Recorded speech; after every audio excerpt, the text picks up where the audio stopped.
That was the ting-ting, especially for Russell T Davies and Benjamin Cook. The writers behind Doctor Who, The Writer's Tale, the untold story of the BBC series. Well, it is essentially Series 4, isn't it, that kind of unfolds as we're reading? Yeah, it sort of wanders through time and space like a TARDIS, you know. It did sort of stuff I've written in the past as well, like Queer as Folk and The Second Coming. We hear it all. I mean, we also hear about other things that are unrelated to, you know, not your writing, but things like skins that you both start discussing quite early on in the book because it's happening. Ben is obsessed. You're watching. I am a little obsessed.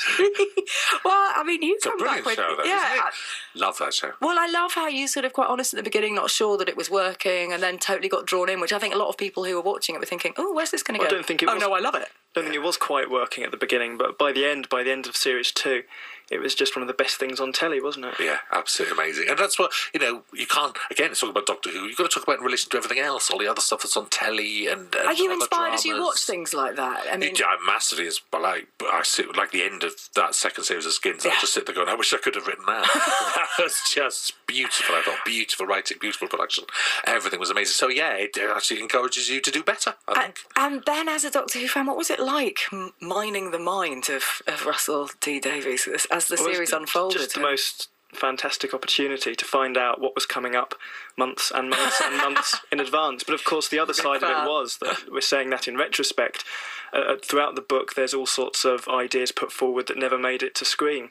So there's some things that I was hoping for that never happened. Scenes I thought were going to be there on screen and were thwarted. Yeah, exactly. I know, and they were great. But I mean, Russell, you're very open throughout that process. At any point, did you go, "Nah, I don't want to email"? Do you talk about emailing? No, I did quite early on. I sort of say, if this is going to get in the way of the writing, then we'll have to stop, because you know, getting those scripts delivered is the most important thing in the world. But it never did. There was never ever. There were times I was too tired, and you know, we'd have to catch up after a couple just of nagged, didn't I? He nagged. Just kept nagging. Yes, he nagged. That worked. You kind of strode that very grey area of big kind of nagging and eliciting the answer from someone who. I think that was the advantage of time as well. It wasn't just an hour-long interview or, you know, an interview over lunch. It was something that we knew from the off was going to span at least a few weeks. Oh, I wish we had a year now. We could do it. We could go on.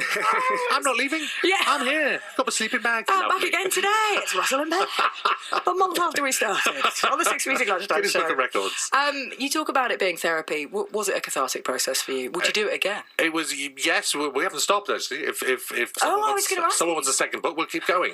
The next volume. Publishers nodding. Publishers nodding. We took about a week break, I think, and then just found it too weird not to be emailing each other about everything. So I actually started writing Torchwood, which technically isn't covered by this book, and I wrote for about a week without sending it to Ben, and then eventually one night I just went, I can't do this. I can't do this anymore. I've got to send it to you. You don't have to read it. It's just there.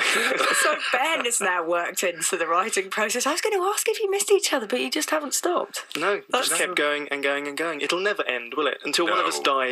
I think that's the only way it's going to stop. What a cheerful thought. That's a nice thought. And actually, as the book goes on, I think it's fact, because you do see Ben starting to change what I write, but with the questions, with his opinions, and that's fascinating. That's brilliant, I think. Now, I have to ask what happens now. We saw a tumultuous finale, the 4th series. What a finale.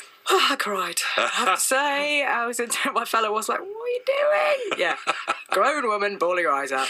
Rose not quite getting the man that she wanted in the end, sort of. Oh, Russell, poor Donna.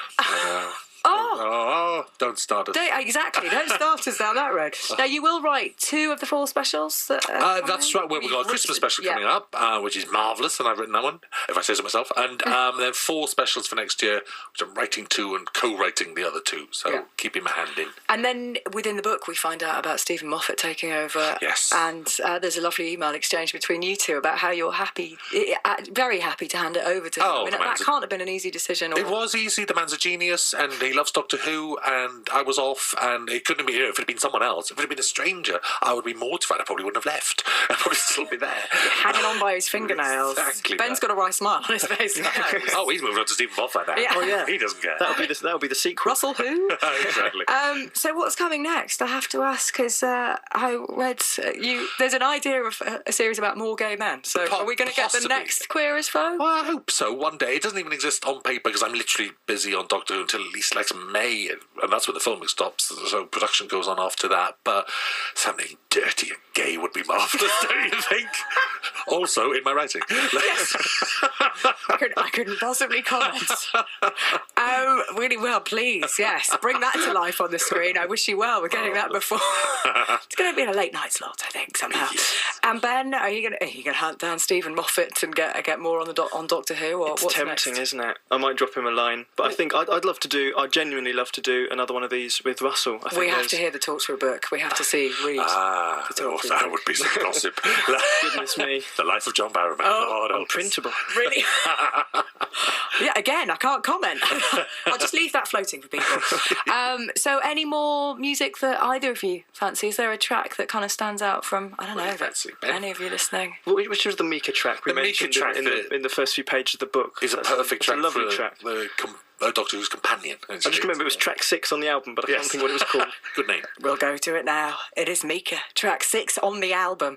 Russell T Davies, Benjamin Cook, thank you so much. It is Doctor Who, The Writer's Tale, is out now. Thank you very much.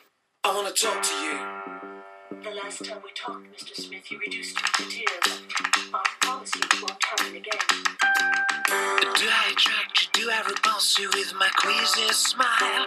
Am I too dirty? Am I too flirty? Do I like what you like? I could be wholesome, I could be loathsome, guess I'm a little bit shy. Why don't you like me? Why don't you like me without making me try? Try to